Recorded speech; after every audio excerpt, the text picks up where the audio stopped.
ஜெய்க்கு இருக்கிற பாப்புலாரிட்டி, அவருக்கு இருக்கிற செல்வாக்கு எல்லாருக்கும் தெரிஞ்சுது. இந்த கரூருக்கு அப்புறம் கொஞ்சம் கான்ஷியஸாக தான் இருக்கணும். அவர் பேசுறதுக்கு முன்னால் ஒரு ஹைப் கிரியேட் ஆகும், பேசுறதுக்கு அப்புறம் அவர் 10 நாளைக்கு அதான் ஓடும். கூட்டம் நடத்தினாலே அங்கே ஏதாவது அசம்பாவிதம் நடந்துடும், 2 பேர் செத்துருவான்றதெல்லாம் பொய்ங்க. Failure of the administration, failure of the government, failure of the intelligence, failure of the police security, இதெல்லாம் காம்பினேஷன் பண்ணி தான் அந்த விஷயம் நடந்தது. ஆனால் இப்போ என்ன சொல்கிறாங்க அப்படின்னா, 4.25 வருஷமாக லேப்டாப் கொடுக்குறத பற்றி கல்லூரி மாணவர்களுக்கு கவலைப்படலை இந்த அரசாங்கம். இப்போ 4 மாதத்தில் என்ன பண்ண போகிறாங்க?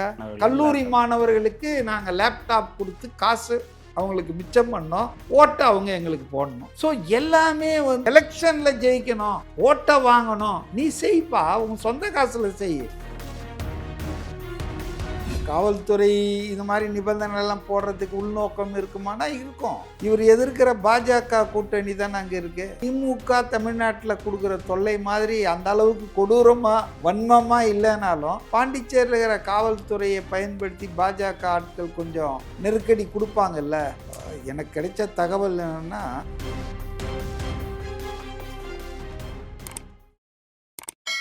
அரரூட்ஸ் நேயர்களுக்கு வணக்கம். இன்றைய சிறப்பு நேர்காணலில் அரசியல் விமர்சகர் மதிவாணன் அவர்கள் தான் இணைஞ்சிருக்காரு. சார் வணக்கம். சார் வணக்கம்.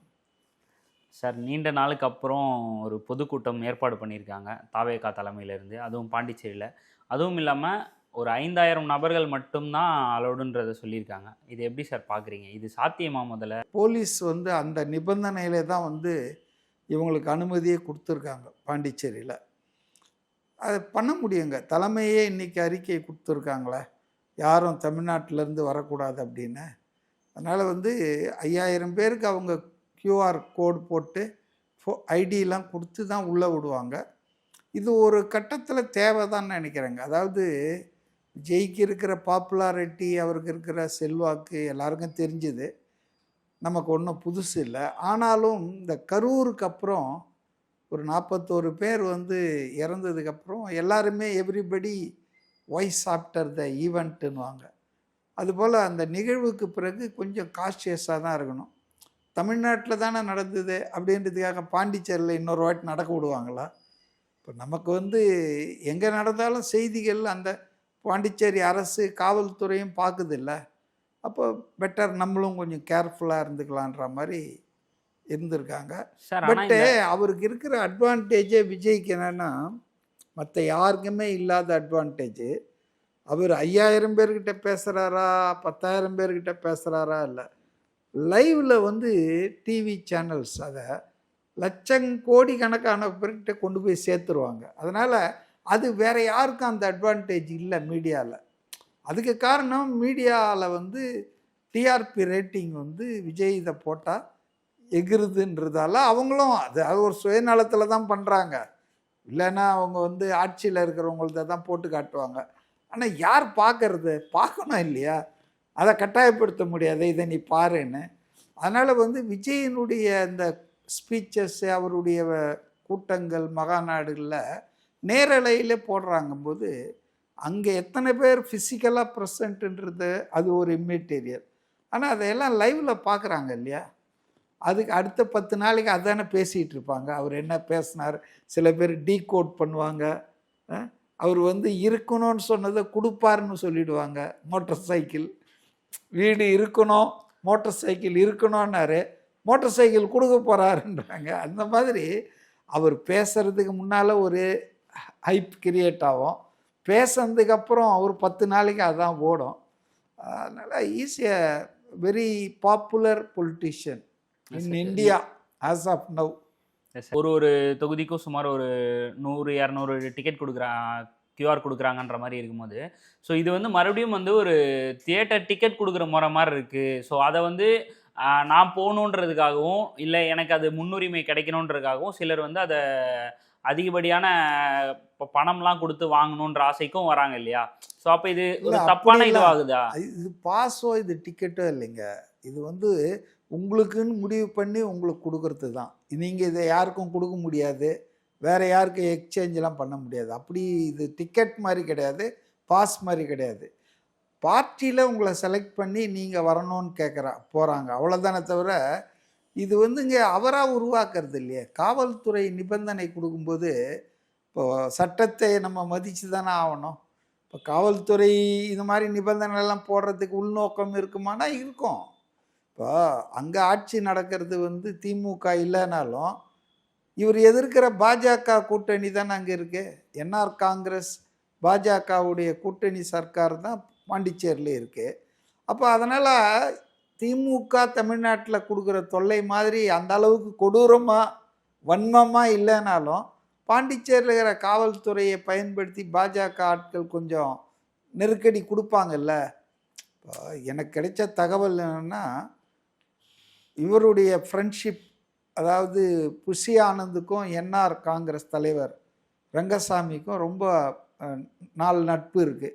சமீபத்தில் கூட நீங்கள் பார்த்துருப்பீங்க, புஷி ஆனந்துடைய பிறந்த நாளுக்கு அவர் வீட்டுக்கே போய் ஒரு முதலமைச்சர் வாழ்த்து தெரிவித்தார்.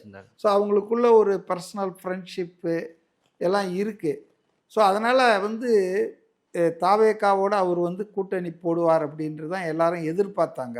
ஏன்னா தாவேகா கட்சி துவங்கினதுக்கப்புறம் விஜய்க்கு வாழ்த்தெல்லாம் சொன்னார் அவர். ஆனால் அவருக்கு அரசியல் நெருக்கடி என்னென்னா, பாஜகவை இப்போ கழட்டி விட முடியாது. கழட்டி விட்டு அவர் ஆட்சியே பாண்டிச்சேரியில் போயிடும். ஏன்னா பெரும்பான்மை சட்டமன்றத்தில் இல்லை, அவருக்கு தனி பெரும்பான்மை. பாஜகவோட கூட்டணி ஆட்சி நடத்துகிறாரு. விஜய்க்கோ அல்லது தாவேகாக்கோ என்ன பிரச்சனைனா, ஆஸ் லாங் அஸ் ஏடிஎம்கே இருக்கிற ஸ்டாண்டு தான், as long as Rangasamy is having alliance with BJP, அவரை இவங்க போய் எப்படி அலையன்ஸில் வச்சுக்க முடியும் சார்? அதே மாதிரி பிஜேபி தான் வந்து பாண்டிச்சேரியில் அனுமதி கொடுக்காம, ஏன்னா ஆரம்ப கட்டத்தில் அனுமதி மறுக்கப்பட்டது. ஸோ அந்த கட்டத்தில் வந்து பிஜேபி தான் அனுமதி கொடுக்க மறுக்குது அப்படின்ற மாதிரியான ஒரு வாதம் வந்து வச்சாங்க. ஸோ இப்போ பிஜேபி தான் பர்மிஷன் கொடுத்துருக்கா? அப்படி பிஜேபின்னு கிடையாதுங்க, அது வந்து police, government. So police and government வந்து கண்ட்ரோல் பண்ணுறது வந்து இன்றைக்கி என்ஆர் காங்கிரஸு முதலமைச்சராக இருந்தால் கூடங்க பாஜகவுடைய ஆளுமை அங்கே ஜாஸ்தி. ஏன்னா அது கவர்மெண்ட் சென்ட்ரல் கவர்மெண்ட்டில் இருக்குது. ரெண்டாவது கவர்னர் வந்து சென்ட்ரல் கவர்மெண்ட் நாமினி தான் இருக்காங்க. ஸோ அதனால் பாஜக வந்து போலீஸை பயன்படுத்தி சில முட்டுக்கட்டைகள் போட்டிருக்கலாம். அதை நம்ம இப்போ உறுதியாக தெரியாத போது சொல்ல முடியாது. ஆனால் எந்த ரூலிங் பார்ட்டியுமே தனக்கு எதிரான ஒரு எதிர்கட்சி பெருசாக வளர்ந்து வர்றதுக்கு உதவ மாட்டாங்க. அதுக்கு ஏதாவது வழி இருக்கா அதை தடுக்கிறதுக்கு தான் நினைப்பாங்க.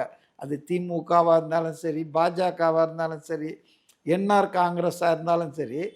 How can I grow my own opposition? எனக்கு எதிராக இருக்கிற ஆளை நான் வளர்த்து எடுக்கிறதுக்கு அந்த அளவுக்கு பெருந்தன்மையெல்லாம் கிடையாது அரசியலில். அதனால் கண்டிப்பாக தொல்லை இருக்கும். பட் ஆனால் எவ்வளோ சொல்லி என்ன பண்ண முடியும்? உங்களால் வந்து விஜய் இங்கே பாண்டிச்சேரியில் கூட்டமே போடக்கூடாது அப்படின்னு சொல்ல முடியுமா?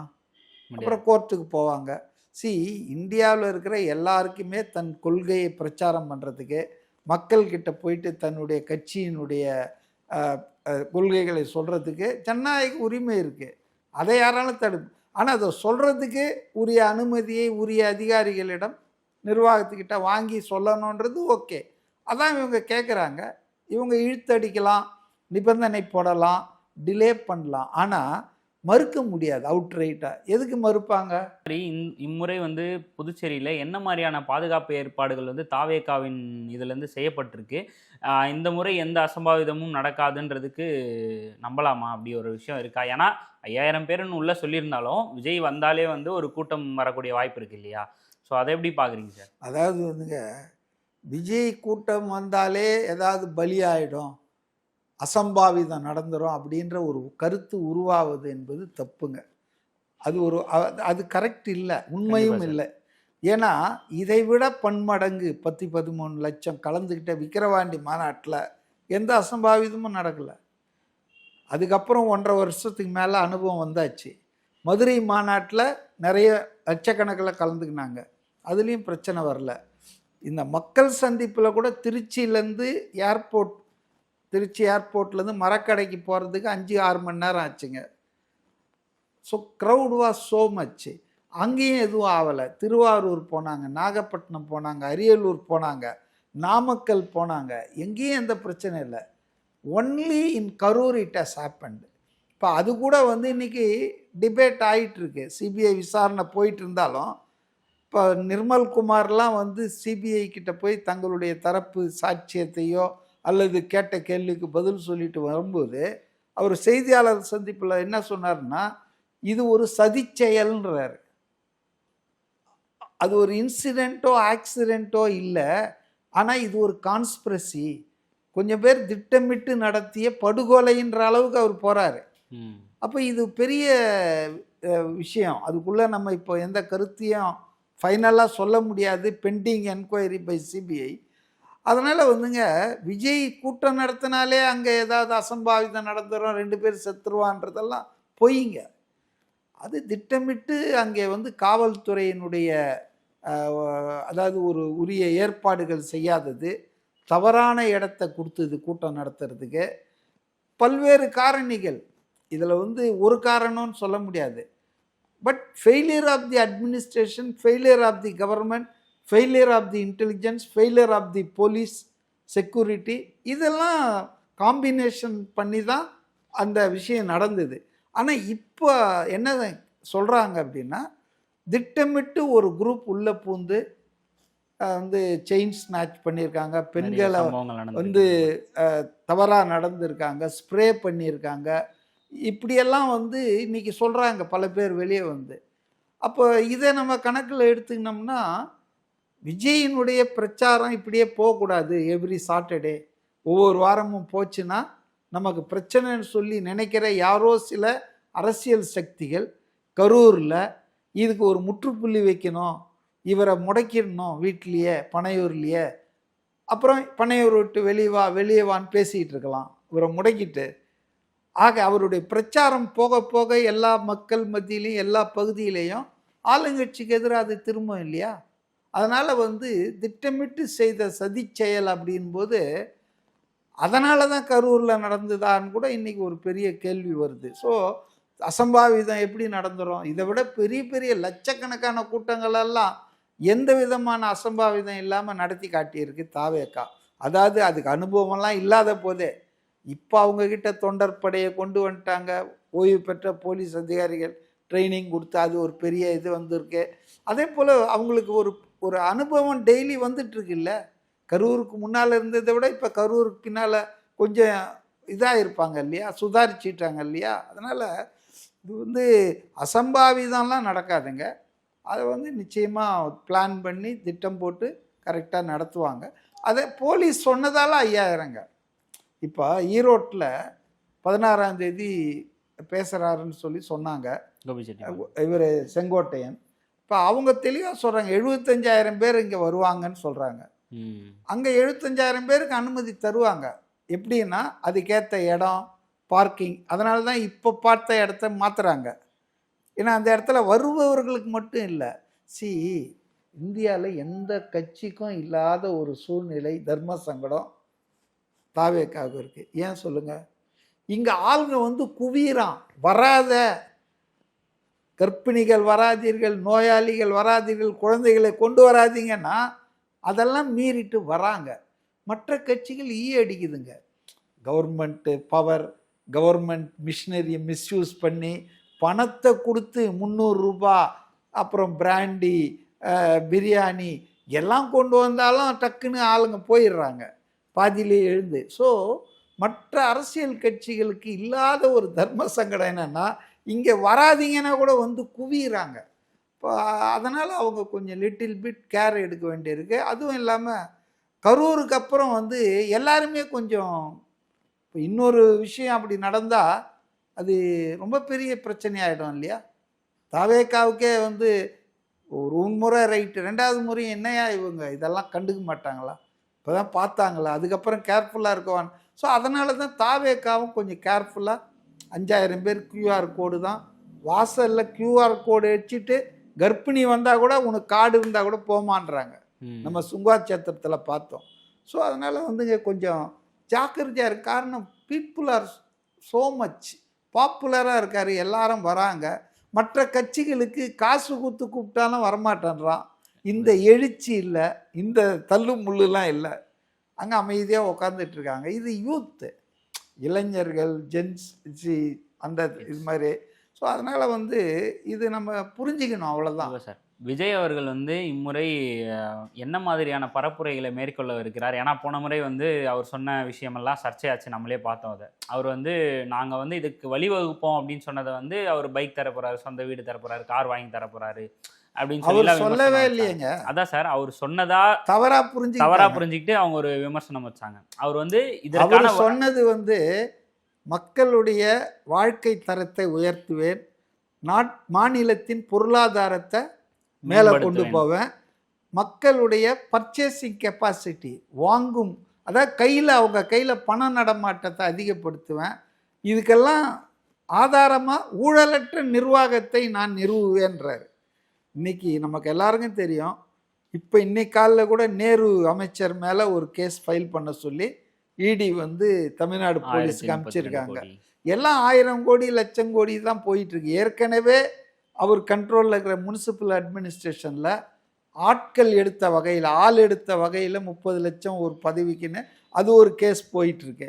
ஸோ ஊழல் என்பது தாங்க நம்ம தமிழ்நாட்டில் இந்தியாவின் பொருளாதாரத்தை இன்றைக்கி அரிச்சிட்டு இருக்குது. அப்போ இந்த ஊழலை கட் பண்ணிட்டாருன்னு வச்சிங்களேன், if he could do it, corrupt free government அட்மினிஸ்ட்ரேஷனை தமிழ்நாட்டில் அவர் நினைக்கிற மாதிரி சொல்லிட்டாருன்னு வச்சுங்க, நிச்சயமாக வந்து மக்கள் பொருளாதார நிலையில் மேம்படுவாங்க. ஆட்டோமேட்டிக்காக அப்புறம் ஒரு ஸ்கூட்ரு என்ன 2 ஸ்கூட்ரு கூட வச்சுக்கலாம். ஆனால் சார் அவங்க சொல்லும் போது கூட நாங்கள் வந்து இலவசத்தை எதிர்க்கிற ஒரு கட்சி இல்லை அப்படின்னு சொல்லி சொல்கிறாரு சார். லயலா மணி அவர்கள் சொல்லும் போது கூட அந்த மாதிரி தான் சொல்கிறாரு. அதாவது லயலா மணி என்ன சொன்னாருன்னு தெரியாது, இலவசங்களே வாழ்க்கை இல்லைல்ல. இப்போ விடியல் பயணம் மகளிர் கொடுத்துருக்காங்க, we are not opposing it, நல்ல விஷயம்தான். ஆனால் நீங்கள் யோசித்து பாருங்க, நல்ல வகையான திட்டங்கள் இல்லை 80,000 1 லட்சம் மாதத்துக்கு சம்பளம் வாங்குகிற லேடிஸ் கூட ஃப்ரீ டிக்கெட்டில் போகிறாங்க. வாழ வழி இல்லாத வீட்டில் வேலை செய்கிறவங்க, ஹவுஸில் அந்த இவங்கெல்லாம் போகிறத பற்றி எனக்கு ஒன்றும் நல்லது தான், அவங்களுக்கு ஒரு மாதம் 1000 ரூபாய் மிச்சம் ஆகுது. ஆனால் 80,000 90,000 பணம் வாங்குகிற, சம்பளம் வாங்குகிற வசதி படைத்தவர்கள் அவங்களும் வந்து இலவசத்தில் போகிறதுன்றது எப்படி சரியாக இருக்க முடியும்? Given the situation, public transport companies இருக்கு இல்லையா, போக்குவரத்து கழகங்கள், இதெல்லாம் லாஸில் போயிட்டுருக்கு. Red, they are in red. அங்கே இருக்கிற ஒர்க்கருக்கு வேஜ் ரிவிஷன் கொடுக்க முடியல, பென்ஷன் பெனிஃபிட்ஸ் கொடுக்க முடியல, இந்த கஷ்டத்தில் இருக்காங்க. இந்த சூழ்நிலையில் அஃபோர்டபுள் யாரெல்லாம் முடியுமோ அவங்க காசு கொடுத்து போகலாமே. அப்போது இது எல்லாம் ஏன் ஒரு இது இல்லாமல் செய்கிறாங்கன்னா, ஓட்டை வாங்கணும். இப்போ நான் ஒரே ஒரு உதாரணம் சொல்கிறேன். 4.25 வருஷமாக லேப்டாப் கொடுக்குறத பற்றி கல்லூரி மாணவர்களுக்கு கவலைப்படல இந்த அரசாங்கம். இப்போ சொல்லி ஜெயலலிதா கவர்மெண்ட்டில் கொடுத்தது, அதை பற்றி கவலைப்படல. இப்போ 4 மாதத்தில் என்ன பண்ண போகிறாங்க? கல்லூரி மாணவர்களுக்கு நாங்கள் லேப்டாப் கொடுத்து காசு அவங்களுக்கு மிச்சம் பண்ணோம், ஓட்டை அவங்க எங்களுக்கு போடணும். ஸோ எல்லாமே வந்து ஆல் எலெக்ஷனில் ஜெயிக்கணும், ஓட்டை வாங்கணும், நீ செய்ப்பா, உங்கள் சொந்த காசில் செய், நாட் ஃப்ரம் கவர்மெண்ட் மணி. மக்கள் வரி பணத்தை எடுத்து இப்படி வாரி போட்டு நீ ஜெயிக்கணுன்றதுக்காக இது தப்பு இல்லையா அது? ஸோ அதனால் இலவசம்ன்றது, இலவசத்தை ஒட்டுமொத்தமாக எதிர்க்கலை. இலவசம் என்பது வந்து நீடி பர்சன்ஸ், தேவையான ஆட்களுக்கு கொடுக்கலாம். இப்போ ஏன் ஆண்களில் வசதி வாய்ப்பு இல்லாத ஆட்கள் இல்லையா? இதில் என்ன பெண்கள் ஓட்டு எனக்கு வேணும். இப்போ ஒன்றும் வேணாம், எவ்வளோ வந்து தப்பு பாருங்கள். குடும்பத் தலைவிகள் அனைவருக்கும் மாதந்தோறும் 1000 ரூபான்னு தான் சொன்னாங்க தேர்தலுக்கு முன்னால். அதை நம்பி கோடிக்கணக்கான பெண்கள் வாக்களித்தாங்க. எல்லாருக்கும் ஒரு இது தானே, சரி இவங்க வந்தால் செய்வாங்கன்னு நம்பிக்கை. ஆனால் வந்து 2.5 வருஷம் அமைதியாக இருந்தீங்க, அதை பற்றியே மூச்சை விடல. அப்புறம் எல்லா இடத்துலையும் முணுமுணுக்க ஆரம்பிச்சிட்டாங்க பெண்கள், என்ன சொன்னாங்க அதை பற்றியே கண்டுக்கலையேன்னு சொல்லிட்டு. உடனே 2.5 வருஷம் கழித்து தகுதியுள்ள குடும்ப தலைவிகள்னு ஒரு வார்த்தையை போட்டீங்க. எலிஜிபிள் எங்கேருந்து வந்தது? நான் எதுக்கு சொல்கிறேன்னா, எலிஜிபிள் போட்டது தப்புன்னு நான் சொல்ல வரல, அதை நீங்கள் முன்னாலேயே சொல்லியிருக்கணும். கண்டிப்பாக தேர்தலுக்கு முன்பு நீட்டை ஒழிச்சிருவேன், எங்ககிட்ட எல்லாம் இருக்குது, அந்த மந்திரம் தெரியான்றது. இப்போ 4.25 வருஷம் எங்களுக்கு அந்த அதிகாரம் இல்லை, இந்தியா கூட்டணி மத்தியில் ஆட்சி அமைத்தாதான்னு ஏமாத்தாதீங்க. நான் என்ன சொல்கிறேன்னா, நீங்கள் வந்து தகுதி உள்ளவர்களுக்குன்னு சொல்கிறத முன்னாலேயே சொல்லியிருக்கலாம்னா. அப்போ மக்களை ஏமாற்றுவது, வஞ்சிப்பது, அப்புறம் வரிப்பணத்தை எடுத்து தாராளமாக செலவு பண்ணுறது. அதுவும் நம்ம நாட்டின் பொருளாதாரம் எவ்வளோ மோசமாக இருக்கு. 9 லட்சம் கோடி கடன் வாங்கியிருக்கிறோம். இந்த ஆட்சியில் மட்டும் சுமார் 4 லட்சம் கோடி பாதிக்கு பாதி கடன் வாங்கியிருக்காங்க. என்ன பேர் நமக்கு? இந்தியாவிலேயே அதிக கடன் வாங்கிய மாநிலத்தின் பட்டியலில் முதல் இடத்தில் இருப்பது தமிழ்நாடு. இப்போ இந்த மாதிரி சிச்சுவேஷனில் நீங்கள் இதெல்லாம் செய்யும்போது தவறு தான் அப்படின்னு நம்ம சொல்கிறோம். சார் நன்றி.